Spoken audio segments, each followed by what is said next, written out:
matter is adjourned now to next Thursday. Basically, the argument of the speaker was that you cannot issue such a direction, firstly, because it may not be possible to issue a mandamus to the speaker. Second argument is that there is no case made out in this particular case to issue such a direction. Reason being, the speaker is taking up the matters and he has decided in what sequence these cases will be taken up.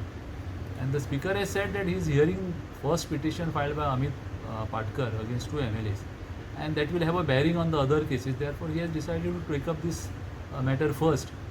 Secondly, this case is being heard actually. This is a parted case. So for all these reasons, the argument on behalf of the speaker is that such a petition should not be entertained by the High Court. But another petition on the similar line has been filed by the Amit Patkar, and yes, that is also another surprising thing, that there is another petition is filed by one Amit Patkar before the High Court, saying that his petition, which is filed 4th in the point of time, should be decided also in a 3 months time. That is will be taken up in the next week now by the High Court, and formal notices have been issued. We have appeared for the speaker, so therefore we will file a reply in that petition also. So both petitions will be heard together?